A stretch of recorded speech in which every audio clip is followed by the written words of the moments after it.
Cela signifie que ce que l'on constate en regardant ces jeux de guerre militaires qui ont été repris aujourd'hui dans le nouveau conflit de la guerre froide, c'est que ce conflit entre l'OTAN et l'Union soviétique, ou aujourd'hui entre l'OTAN et la Russie, il faut malheureusement le dire clairement, pourrait aboutir à une destruction presque totale, nucléaire et ou conventionnelle, de l'Allemagne et d'autres pays d'Europe. Il est d'autant plus important que nous soyons informés et que nous nous demandions en tant qu'Allemands, Suisses, Européens, le voulons-nous vraiment? Est-ce dans notre intérêt? Il est important que les gens sachent d'abord que ces jeux de guerre ont lieu.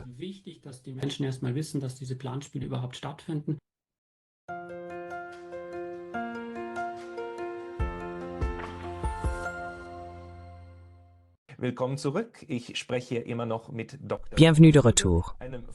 Je suis toujours en conversation avec Dr. Jonas Tögel, un chercheur à l'université de Ratisbonne. Et maintenant, dans la deuxième partie, nous allons discuter de son nouveau livre, Jeux de guerre, comment l'OTAN et le Pentagone simulent la destruction de l'Europe. Bienvenue de retour, Dr. Tögel. Dans la première partie de notre entretien, nous avons parlé de la guerre cognitive et de la manière dont nous sommes entourés de propagande. Et maintenant, vous avez récemment publié un nouveau livre dans lequel vous mettez en lumière les jeux de guerre de l'OTAN et le fait qu'ils testent constamment comment combattre en Europe et mener une lutte contre l'ennemi à travers une Europe détruite. Pourriez-vous peut-être nous décrire de quoi parle votre livre et pourquoi vous avez décidé de le publier maintenant?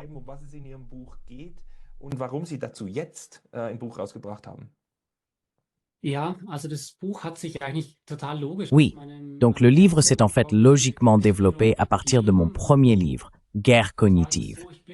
En effet, dans Guerre cognitive, je me penche sur ces techniques de manipulation, j'examine ce soft power, j'observe les armes d'influence qui nous affectent sans que nous nous en rendions compte, qui opèrent en dessous du seuil de perception. Et si je le décompose très grossièrement, j'ai deux possibilités d'exercer le pouvoir. D'un côté, avec des techniques de soft power, des techniques de manipulation, qui sont comme un rideau tiré devant nos yeux. Et ce que j'ai simplement examiné avec le deuxième livre, c'est la question de ce que je peux réellement reconnaître.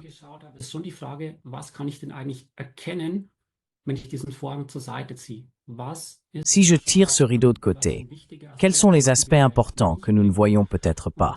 Et quelles sont les questions importantes qui, à travers ce brouillard de confusion, ce brouillard de manipulation, ce brouillard de guerre psychologique, que nous pourrions oublier? On constate alors, en tirant ce rideau de côté et en examinant à nouveau les documents militaires sur la guerre cognitive, les documents originaux, car cela permet souvent d'avoir une vision très claire de la réalité. Des planifications militaires, on constate qu'on voit la puissance dure. On voit très clairement les plans, tout comme la guerre cognitive, qui est accentuée, que la forme de formation de la puissance douce est. Dans Jeux de guerre, j'ai simplement exposé cette forme accentuée de l'utilisation de la puissance dure.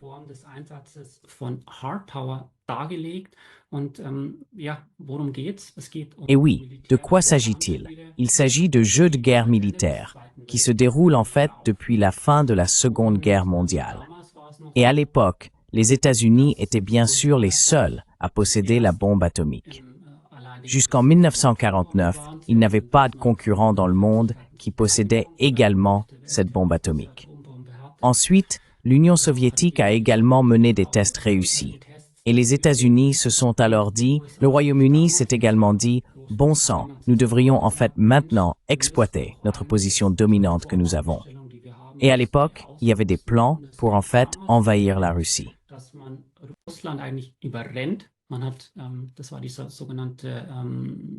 C'était cette soi-disant opération unthinkable, disait-on. Et aux États-Unis, à l'époque, le plan Totality, donc le plan totalité. On avait envisagé de pouvoir utiliser des soldats de la Wehrmacht allemande qui étaient vaincus, qui étaient en prison en Allemagne, dont les armes n'étaient pas encore détruites. On n'avait pas encore détruit les armes de 2 millions de soldats de la Wehrmacht allemande à l'époque.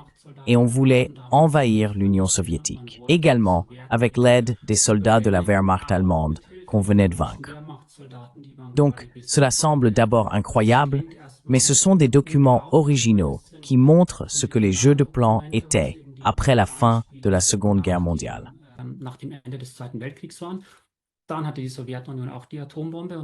Ensuite, l'Union soviétique a également eu la bombe atomique et les plans ont changé. Et à maintes reprises, ce conflit entre l'OTAN et l'Union soviétique, le pacte de Varsovie, a été simulé dans des jeux de guerre militaires. Ce qui a simplement été fait, c'est que ce conflit a été quelque peu limité. Les États-Unis savaient bien sûr que si nous combattons maintenant l'Union soviétique et que nous sommes détruits par des missiles nucléaires soviétiques sur notre territoire, il y avait aussi des plans. On disait aussi que 20 millions d'Américains morts, nous pouvions encore l'accepter. Nous pouvions encore gagner.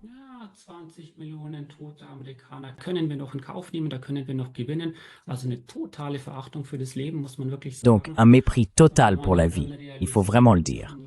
Mais on a ensuite réalisé, et du côté russe bien sûr la même chose, on a aussi réalisé, si nous, en tant que grande puissance nucléaire, en tant qu'États-Unis et Union soviétique, nous nous combattons, nous serons anéantis, notre pays sera détruit, le pays de l'adversaire sera entièrement détruit automatiquement. Ne pouvons-nous pas trouver une autre manière de mener ce conflit? Et c'est là que nous, Européens, entrons en jeu. Et on constate ainsi que plus tard, à partir des années 1950, ces jeux de guerre se déroulaient toujours de manière à ce qu'il y ait un conflit entre l'OTAN et le pacte de Varsovie.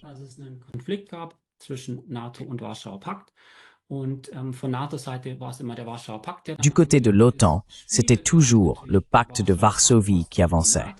Symétriquement, du côté du pacte de Varsovie, c'était l'OTAN qui progressait. On ne pouvait pas arrêter les troupes ennemies qui avançaient. Et puis on a commencé à détruire les troupes ennemies, d'abord de manière conventionnelle puis nucléaire, ainsi que ses propres troupes défensives. Et ainsi, pendant de nombreuses décennies, il y a eu à plusieurs reprises cette attaque simulée avec un très grand nombre d'armes nucléaires, avec lesquelles l'Allemagne, la Turquie, l'Italie, parfois aussi le Royaume-Uni ou la France, la Pologne, etc., ont été simplement dévastées de manière nucléaire et ou conventionnelle.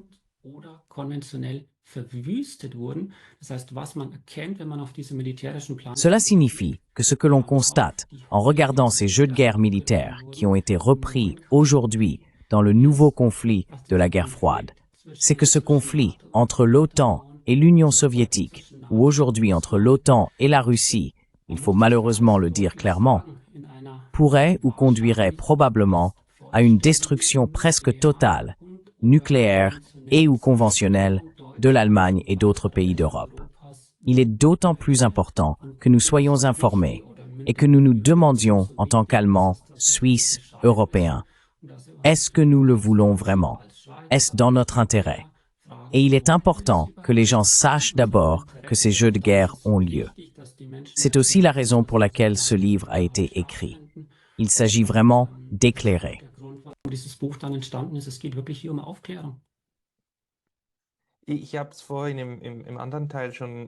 J'ai déjà un peu évoqué cela dans l'autre partie, mais je dois poser à nouveau la question. Les gens sont-ils fous ou est-ce le système? Parce que nous avons le problème que la violence de masse signifie qu'il faut amener un grand nombre de personnes à faire quelque chose, mais aussi à une échelle plus réduite. Donc il y a des gens qui, pour de bonnes raisons, disent oui. Nous devons planifier quelque chose, et cela s'amplifie. Et le fait est que cela a été fait de l'autre côté aussi. Pendant la guerre froide, nous avons trouvé des cartes du côté du pacte de Varsovie, où il disait ici, ici et ici, nous ferions descendre les armes nucléaires tactiques, et aussi sur le Danemark, parce qu'il faut ici Copenhague, et là nous entrons. Cela a été fait des deux côtés. Mais qu'est-ce qui conduit à accepter une telle destruction totale, après 20 millions de morts de notre côté, et à le faire avec l'OTAN?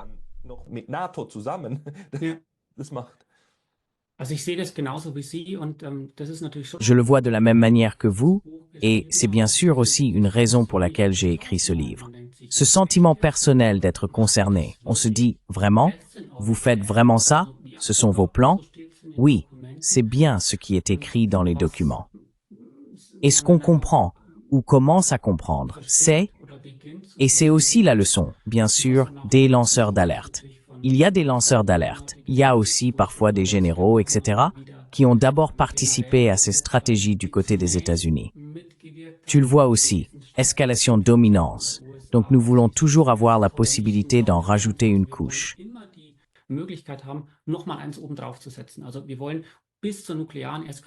Alors, nous voulons parler de l'escalade nucléaire de Nixon, à qui l'on attribue la stratégie du fou. En gros, on se comporte comme un fou et on ne laisse jamais voir ses cartes, jusqu'où on serait prêt à aller dans l'escalade. Et il y avait, il faut le dire, une logique militaire qui disait que c'est comme un jeu de cartes, et pour ainsi dire, le royal flush, donc le plus haut. Et ce mot est effectivement utilisé. La carte maîtresse la plus haute que nous puissions avoir au poker, c'est lorsque nous avons la main dans une couleur, dans une suite. Cette carte maîtresse, qui gagne toujours, ce sont nos armes nucléaires. Et c'est pourquoi l'arsenal a été développé de manière à avoir des armes très diverses.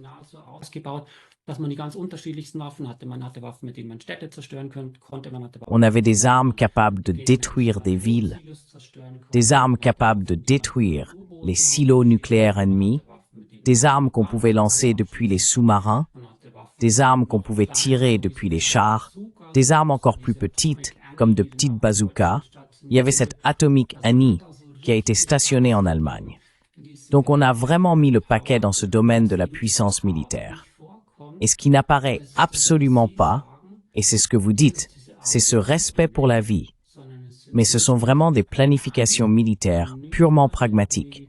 Comment pouvons-nous remporter la victoire sur le champ de bataille? Et là, en fait, des millions de morts sont pris en compte en passant.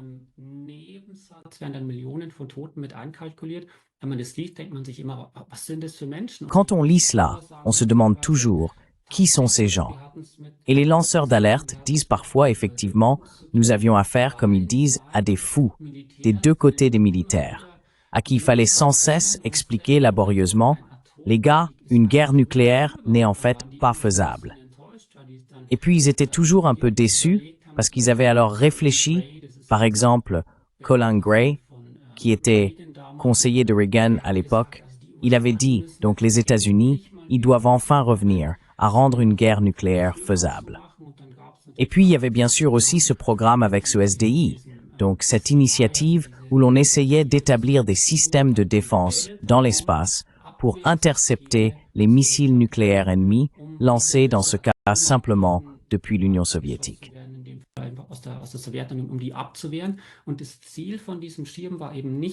Et l'objectif de ce bouclier n'était pas de rendre les États-Unis plus sûrs face aux missiles, car il y en aurait eu beaucoup trop pour cela, mais on a envisagé que si nous détruisons l'Union soviétique avec une première frappe qui a toujours fait partie de la stratégie nucléaire américaine, alors nous supposons que nous pourrions peut-être détruire 90% de ces armes nucléaires en Union soviétique.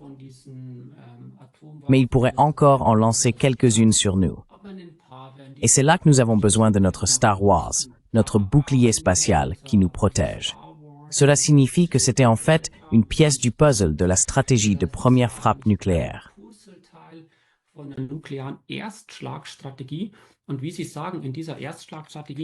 Et comme vous le dites, dans cette stratégie de première frappe, dans ce jeu de cartes, l'Allemagne et l'Europe sont bien sûr toujours, en quelque sorte, le pion sacrificiel. Il était tout à fait clair que l'Europe serait envahie, même si l'on attaque l'Union soviétique avec des armes nucléaires, même si on la détruit, encore et encore, ses plans de première frappe. Et puis il était clair que l'armée qui avançait aurait également été dévastée par des armes nucléaires. Et en tant qu'être humain, je sais que c'est difficile quand on aborde ces questions avec un bon sens et qu'on s'y intéresse. Je vois aussi que cela peut évidemment nous abattre, mais je dis que nous devons traverser cela ensemble en tant que société.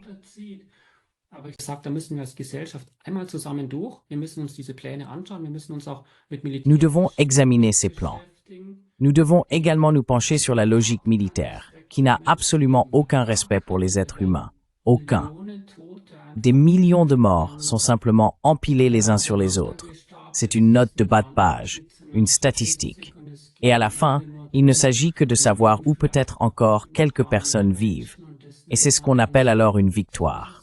C'est ainsi. Et peut-être qu'en tant qu'Allemands, il est également intéressant pour nous de voir jusqu'où allaient ces planifications. Même dans les années 1980, il y avait par exemple des exercices militaires où l'on simulait l'excavation de fosses communes pour pouvoir simplement enterrer tous les morts.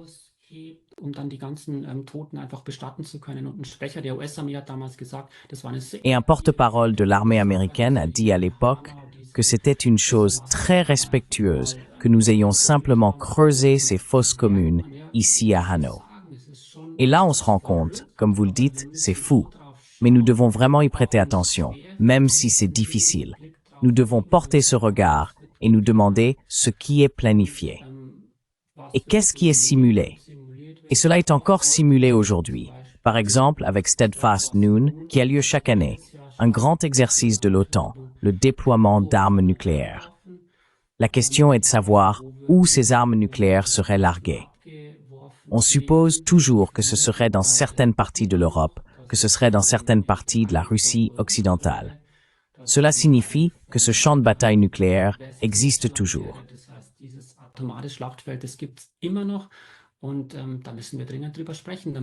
Et là, nous devons en parler à l'intérieur. Nous devons clarifier. Parce que, et maintenant, nous arrivons bien sûr au point qui peut donner du courage.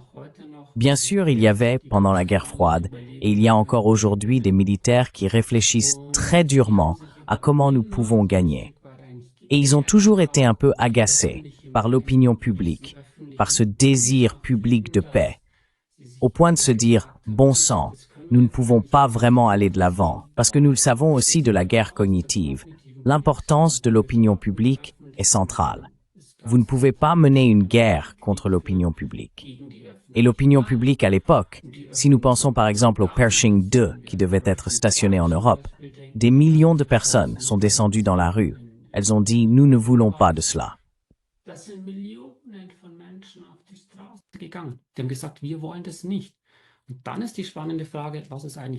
Et puis la question passionnante est de savoir ce qu'il en est aujourd'hui et pourquoi il en est ainsi aujourd'hui.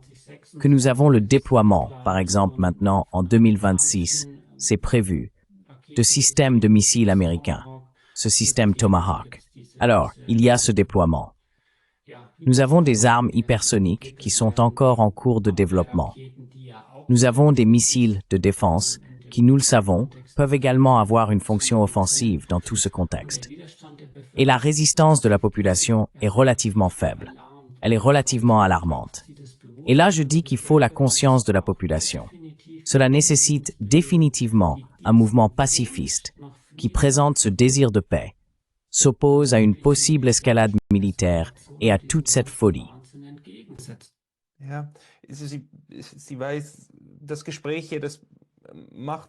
Vous savez, la discussion ici m'explique certaines choses.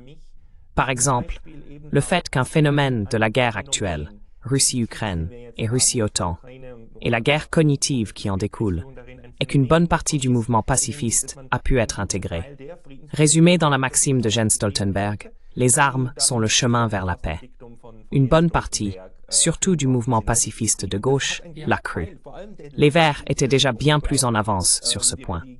Mais l'autre chose que je n'avais pas comprise jusqu'à présent, et qui a maintenant plus de sens, c'est que la peur d'une guerre nucléaire n'a pas seulement été minimisée, mais a même été présentée dans les médias publics, notamment en Europe centrale, notamment dans les pays germanophones, comme quelque chose.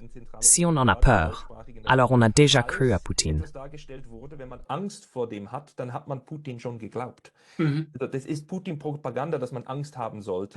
C'est de la propagande de Poutine qu'il faudrait avoir peur. Donc ici, nous sommes bien sûr dans la spéculation, mais au moins dans le discours public, un moment est construit où l'on dit « oui, donc une catastrophe nucléaire. Ce n'est rien de grave, ne vous inquiétez pas. Nous sommes préparés, nous avons les fosses communes, tout va bien. » Dit de manière exagérée et stupide, mais cela va déjà dans la direction en ce moment. Comment l'opinion publique est en fait utilisée pour éventuellement pouvoir réaliser ces scénarios. Spiele dann auch eventuell realisieren zu können.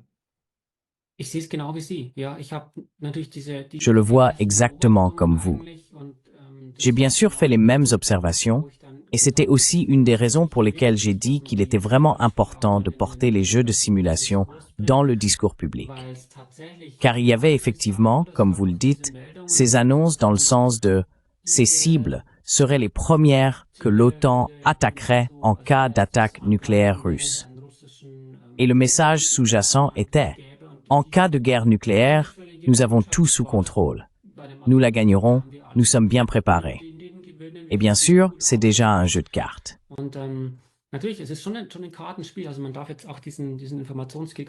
Il ne faut pas sous-estimer cette guerre de l'information venant de la Russie. Du côté russe, on joue certainement, et c'est là que Markus Reisner, de l'armée autrichienne, qui le présente toujours bien, intervient, la carte d'une possible escalade nucléaire. Et du côté occidental, on essaye, par exemple, un expert allemand en sécurité a dit qu'il attend toujours ce truc nucléaire russe, littéralement.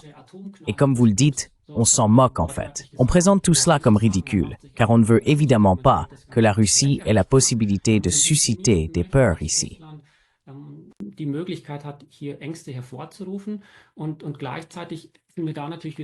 Et en même temps, nous sommes évidemment de nouveau plongés dans cette guerre de l'information qui obscurcit complètement la réalité.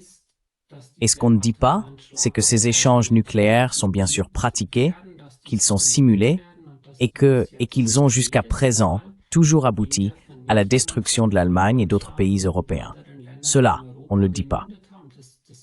Et le journaliste Florian Warweg, c'est son nom, a, je crois, en 2020 ou 2021, posé la question lors de la conférence de presse fédérale dans le cadre de Steadfast Noon.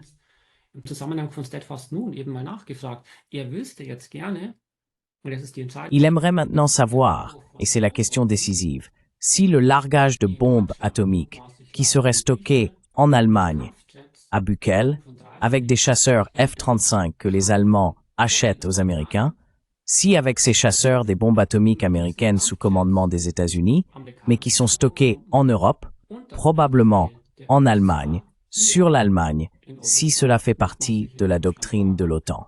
Et c'est en fait la question vraiment décisive. Il n'a bien sûr pas obtenu de réponse à cela. On a alors invoqué le secret.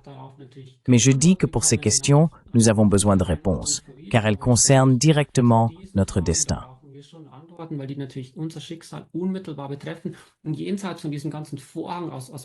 Et la prise de conscience de tout ce rideau de manipulation, de confusion, de dans une guerre nucléaire, nous avons tout sous contrôle. Il faut dire non, nous ne l'avons pas du tout. Et bien sûr, la Russie n'a pas non plus intérêt à ce que son propre pays soit dévasté par le nucléaire. Et puis on dit, limitons ce conflit des deux côtés à l'Europe. Et ainsi, nous nous trouvons en fait au centre de toutes ces planifications de guerre, sans que cela nous devienne, comme vous le dites exactement, conscients, dans ce brouillard de confusion qui est simplement créé encore et encore.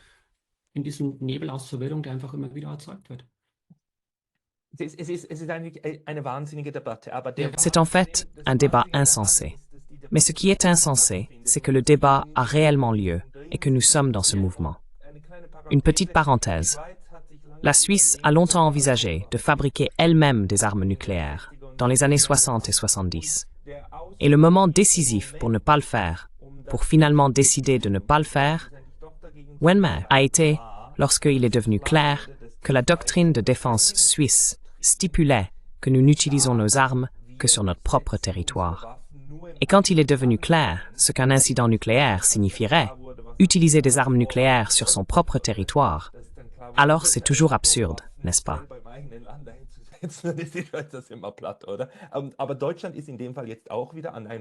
Mais l'Allemagne se trouve à nouveau à un point où la guerre cognitive est présente, où l'on dit de ne pas s'inquiéter. Et ce qui est fou, c'est que les Russes, je crois que la Russie le comprend, car il y a ce chercheur Karaganov qui dit que le problème est que les Européens n'ont plus peur d'une guerre nucléaire. La dissuasion, l'équilibre de la terreur, ne fonctionne que si les deux parties ont peur et ne veulent pas mourir. Si l'on amène un côté ou une partie du côté à dire « D'accord, je me jette dans le couteau. Alors cela ne fonctionne pas. Ensuite, la dissuasion nucléaire, finalement la logique, mène à la destruction nucléaire. Die Logik in die nukleare Zerstörung rein. Puis-je demander, était-ce alors uniquement la politique en Suisse qui avait décidé cela? Ou était-ce aussi les gens dans la rue qui ont exercé une pression? Savez-vous comment cela s'est passé à l'époque? Es gäbe mehrere Sachen, die zusammengespielt haben, unter anderem Il y avait plusieurs facteurs qui ont joué ensemble. Entre autres, un accident dans ce réacteur à eau lourde et l'opinion publique qui s'est ensuite retournée contre. Ensuite, il y a eu des problèmes avec l'acquisition d'avions, le scandale Mirage, et tout cela s'est combiné, mais surtout du côté militaire. Donc les militaires ont longtemps été en faveur du développement d'une bombe suisse, jusqu'à ce qu'il devienne clair, comme l'a formulé un bon collègue à moi. La formulation est tombée, mais quand il est devenu clair, quelles seraient les conséquences négatives sur la santé d'une utilisation d'armes nucléaires, quand cela est devenu clair? Gesundheitskonsequenzen eines Atomwaffeneinsatzes war, das klar wurde. Zurückhaltend formuliert, ja. Formulé de manière prudente, oui. Il l'a ensuite reformulé. Je vous enverrai volontiers le document que nous avons rédigé à ce sujet dans mon livre. Cela a conduit à dire que non, une bombe nous ferait plus de mal que de bien. Tout comme les Suédois ont dit que cela ferait de nous une cible d'attaque plutôt que de nous amener à la défense. Et le moment insensé est qu'une bonne partie de l'Europe semble avoir intériorisé l'idée qu'on accepte d'être détruit. Je trouve ça aussi incroyable. Et on peut se demander, par exemple, en Allemagne. En 2014, nous avions des dépenses militaires de 35 milliards. Et maintenant, nous sommes à 70 milliards. Nous avons doublé. Où va réellement cet argent? Et on pourrait poser la question de savoir si pour cet argent, même si des plans nucléaires sont au centre, des bunkers ou de grandes stations de protection souterraines pour la population civile sont réellement construits. Souhaite-t-on vraiment les protéger aussi? Ne pourrait-on pas consacrer une partie de cet argent à la protection de la population civile? Et puis on constate que c'est soit rien du tout, soit seulement une très très petite fraction qui est consacrée à la protection de la population civile.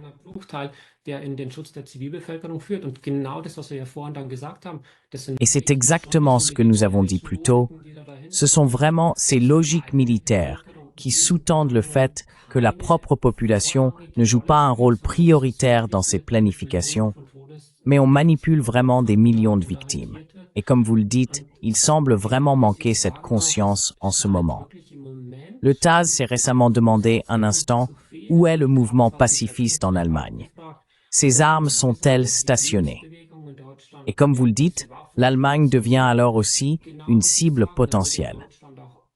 Si nous regardons les cartes de la guerre froide, l'Union soviétique savait très bien quels étaient les nœuds de communication, où les armes étaient stockées, où se trouvaient les dépôts de munitions, où étaient les points de ravitaillement, etc.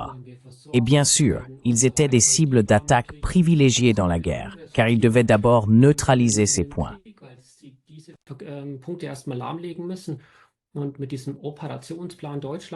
Et avec ce plan d'opération pour l'Allemagne, qui est à nouveau présenté comme s'il ne s'agissait que de défense, l'Allemagne est actuellement, en quelque sorte, le nœud de communication. Ce n'est plus une ville de front comme pendant la guerre froide, mais c'est le nœud de communication où, en cas de conflit potentiel, toutes les troupes alliées en route vers le flanc et, comme on le dit littéralement, sont approvisionnées et envoyées.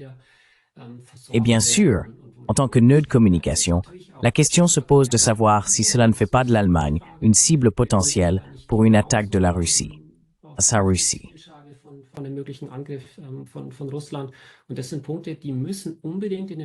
Et ce sont des points qui doivent absolument entrer dans le discours public.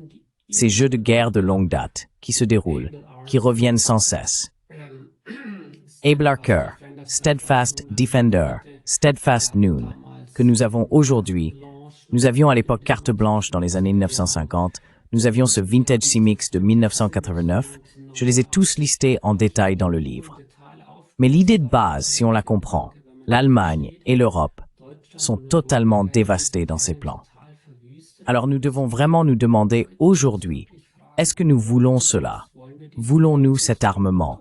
Et accordons-nous notre confiance? Nous avons beaucoup parlé de confiance auparavant. Quelle confiance accordons-nous réellement au récit de pouvoir faire face à une escalade avec sérénité?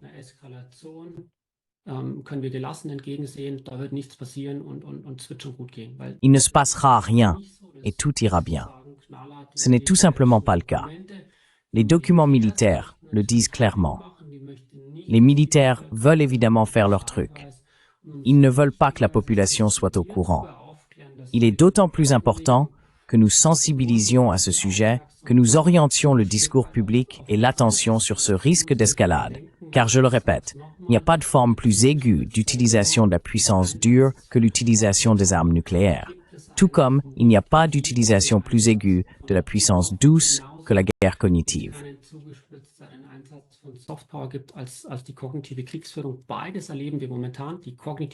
Nous vivons actuellement les deux. La guerre cognitive a déjà lieu. Ces jeux de guerre sont simulés, cet usage de la force est pratiqué, il est entraîné et il n'est pas entraîné pour rien. Et le danger d'une escalade, si l'on pense par exemple à Abel Larker 1983, est grand. Il est d'autant plus important aujourd'hui de raviver ce bastion du mouvement pacifiste. Ce désir de paix, c'est très clair.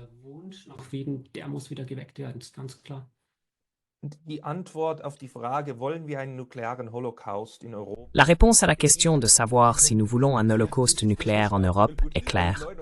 Nous ne le voulons pas. C'est absolument évident. 99,9% des gens ne le veulent pas.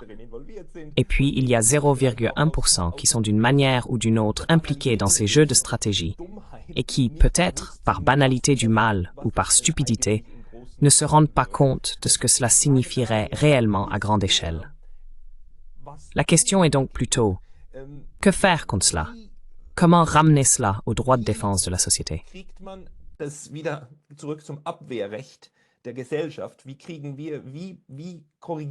Comment corrigeons-nous cela? Même à long terme, la tendance de nos sociétés, telles qu'elles sont intégrées dans ces États-nations, qui finissent par générer de telles simulations, comment pouvons-nous les maîtriser politiquement? Sinon, nous courons vers le suicide. Donc, une interdiction des simulations, ou quel serait un principe, comme la liberté d'expression? Je veux dire, la liberté d'expression est aux États-Unis le droit absolu de tout dire. C'est un cadre de règles principielles pour contrer la propagande, pour obtenir la maîtrise du récit. Comment fait-on la même chose du côté des simulations, si on veut les conceptualiser comme un phénomène sociologique de grande masse?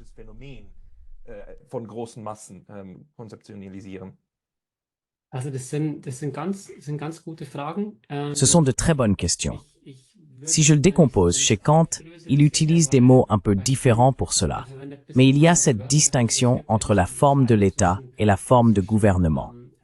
La première question est de savoir si j'ai une démocratie ou non. Et l'autre question est alors de savoir dans quel cadre juridique je vais inscrire cela. Si je dis que j'ai une démocratie ou une autre forme d'État, quel cadre juridique je vais adopter? Et comment je m'assure que cette démocratie est réellement mise en œuvre? Et si vous vous demandez maintenant, d'accord, il y a ce désir de paix, alors votre question vise plutôt la deuxième partie, n'est-ce pas? Que puis-je faire maintenant pour créer un cadre juridique ou quelles institutions puis-je mettre en place ou quelles règles puis-je simplement promulguer? C'est une excellente question.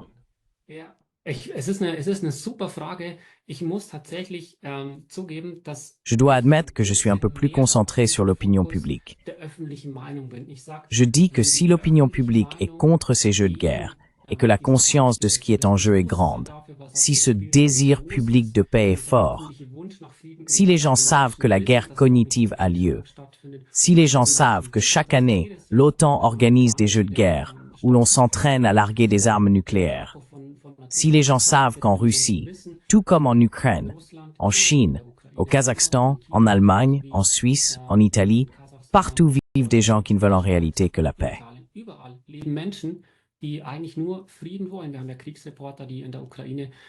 Nous avons des reportés de guerre qui rapportent depuis l'Ukraine et disent que des deux côtés du front, les gens disent qu'ils veulent la paix, qu'ils veulent simplement vivre en paix. Et c'est le cas de tous les gens. Et si on en prend conscience, et qu'on se rend compte que si nous prenons au sérieux le principe fondamental de la démocratie, et disons « demos kratos », qui étymologiquement signifie que le pouvoir appartient au peuple, à la majorité, alors il nous appartient de porter à nouveau ce souhait vers l'extérieur, d'articuler ce souhait. Et là, nous pouvons bien sûr faire beaucoup à petite échelle. Nous pouvons nous demander qui sont les personnes avec qui je peux parler de ces choses.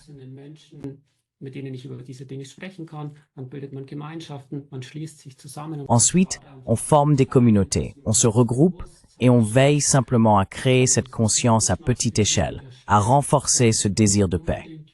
Je dis qu'il faut absolument un nouveau mouvement pour la paix. Et ici, je ne veux pas imposer au mouvement pour la paix comment il doit exactement exprimer son désir de paix, car cela doit venir des gens eux-mêmes. Mon objectif est de créer cette conscience. Et je pense que les choses, les questions, ces très bonnes questions que vous poserez ensuite sur la manière exacte dont nous pouvons structurer ce cadre juridique, établir les règlements pour concrétiser ce désir de paix, viendront par la suite.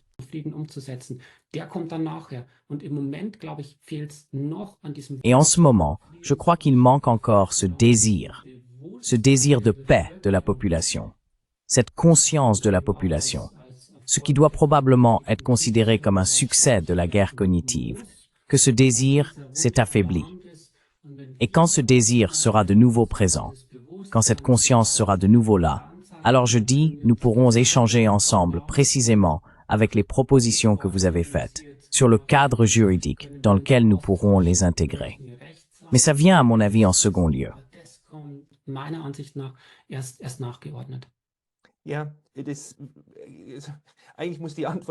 Oui, en fait, la réponse à la guerre cognitive doit être la contre-guerre cognitive, donc la défense cognitive.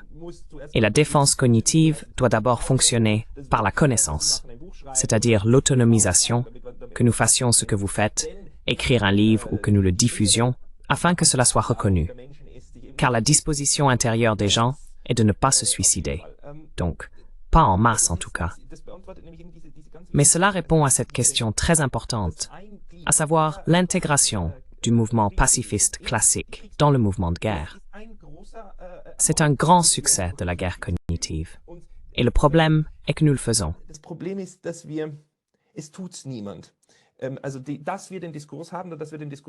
Donc, que nous ayons le discours et que nous devions mener le discours, c'est absolument correct. Mais qu'on doive ensuite construire quelque chose à partir de cela. Malheureusement, l'État ne nous le prendra pas en charge, car l'État est de l'autre côté.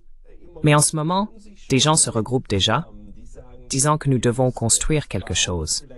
Et peut-être pas un mouvement pacifiste, mais un réseau, afin que ce truc de coopération ne puisse pas se reproduire aussi facilement. Et pour être tout à fait honnête, nous serons en plein milieu de ce problème en 2025. Nous devons nous organiser nous-mêmes, y compris les chercheurs, pour que nous puissions réussir cette autodéfense. Ce n'est pas une question, mais je ne peux que vous approuver.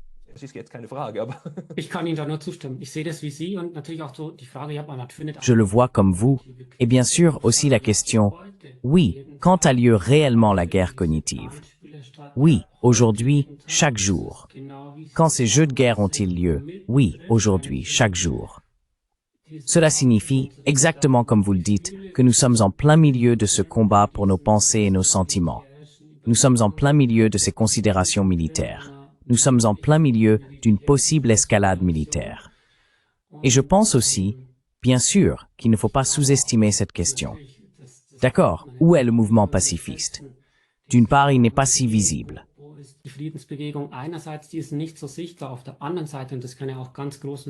D'un autre côté, et cela peut aussi donner beaucoup de courage, et je le vis moi-même, je donne beaucoup de conférences, et l'intérêt pour les conférences, pour les livres est très très grand. C'est pourquoi j'aime beaucoup parler avec de nombreuses personnes, et on remarque déjà que cette prise de conscience grandit. Et bien sûr, nous avons ça aussi dans des études empiriques. la confiance dans les gouvernements, les institutions et les militaires, etc. diminue fortement. Et c'est certainement quelque chose qui peut aussi donner de l'espoir. On peut dire que la possibilité et cette prise de conscience d'informer et la possibilité d'atteindre ainsi de nombreuses personnes n'ont jamais été aussi grandes qu'aujourd'hui. Nous avons maintenant Internet, par exemple. Groß wie heute. Wir haben jetzt das Internet, um mal ein Beispiel auf Ihrem Kanal, Ihre Arbeit, ich werde es nachher auch auf meinem Kanal. Sur votre chaîne, votre travail. Je vais aussi le télécharger sur ma chaîne plus tard. Nous avons la possibilité d'atteindre potentiellement beaucoup de gens avec relativement peu de moyens financiers. C'est pourquoi j'apprécie beaucoup votre travail, car il est très précieux. Et ainsi, nous pouvons simplement continuer ensemble sur ces chemins vers la paix. Je dis qu'il faut pour cela de l'éducation. Il faut une prise de conscience. Et il faut ce réseau entre nous. Seuls, nous n'y arriverons pas. Ensemble, nous pouvons certainement y arriver. Et les bases sont déjà posées. La prise de conscience augmente et cela peut certainement encourager. Et si nous renforçons cela, alors nous sommes déjà sur la bonne voie. C'est vrai, c'est vrai.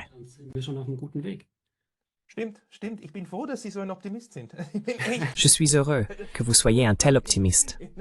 Cela fait du bien de ne pas finir dans un désastre. Et je traduis aussi ces chaînes. Donc ce qui est dit ici, nous le traduisons ensuite en 10 langues. Et à travers ces chaînes, il y a plus de 400 000 abonnés. Donc cela augmente aussi. Le besoin d'information augmente également. L'intérêt grandit, la conscience augmente. Oui, oui. C'est aussi une bonne chose pour ceux qui écoutent. Nous ne sommes plus si seuls. Et c'est pourquoi il est important de se connecter les uns aux autres. Et si nous progressons, nous pourrons peut-être aussi porter cela dans le domaine politique, afin de mettre fin à de tels jeux de simulation. Et l'objectif serait alors bien sûr de dire un jour que oui, la défense, y compris la puissance dure, la défense militaire, se fait uniquement chez nous. Nous n'allons pas défendre à l'étranger, et nous n'allons pas bombarder l'Allemagne pour défendre l'OTAN. L'Allemagne n'est pas défendue dans l'Hindu-Kush. Et l'Allemagne ne sera pas défendue dans l'Hindu-Kush, bon sang. Je ne sais pas pourquoi c'est si compliqué. Mais bon, nous devons alors chercher le dialogue avec des gens qui ne sont pas d'accord avec nous. Car le problème est que nous sommes bien sûr dans la même bulle. Et les autres personnes, nous devons les inviter à un moment donné et espérer surmonter la dissonance cognitive.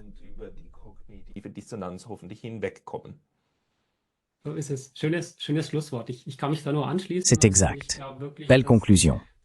Je ne peux que me joindre à cela, et je crois vraiment que le moment est venu de raviver ce mouvement pour la paix, de redémocratiser la démocratie, y compris les structures qui ne sont pas si démocratiques. Et cette prise de conscience des gens, elle grandit. Le désir de paix, il grandit.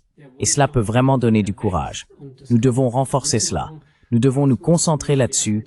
Et à la fin, ce ne sont pas les jeux de stratégie qui décident, mais c'est toujours l'opinion publique qui décide.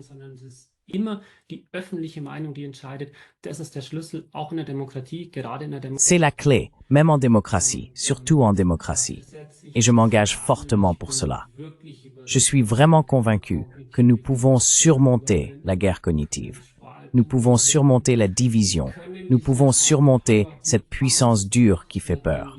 Une fois que nous y regardons, une fois que nous passons à travers, une fois que nous savons ce qui se passe, alors nous pouvons aussi savoir, d'accord? C'est nous-mêmes qui avons le pouvoir d'empêcher toute cette folie.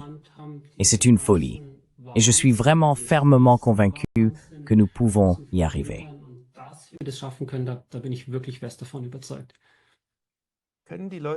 Les gens peuvent-ils vous suivre sur une plateforme en dehors de vos livres? Où devraient aller ceux qui souhaitent lire ou voir plus de vous?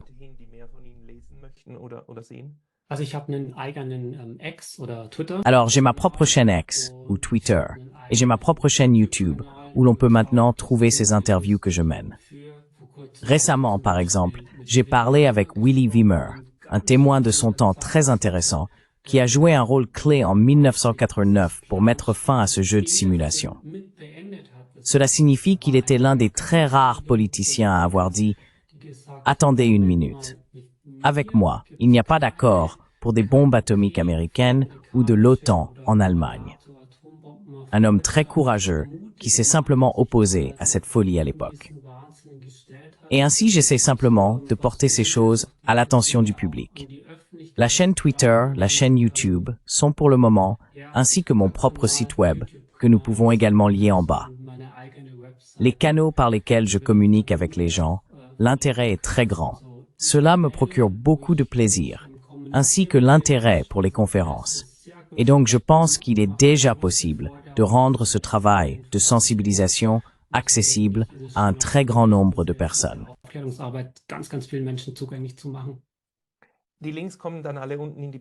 Les liens seront tous ajoutés dans la description ci-dessous. Veuillez consulter le travail de Jonas Tögel. Aimez, abonnez-vous et partagez-le ensemble contre la guerre cognitive et les jeux de simulation. Monsieur Dr. Jonas Tögel, merci beaucoup pour votre temps aujourd'hui. Merci beaucoup, Monsieur Dr. Tögel.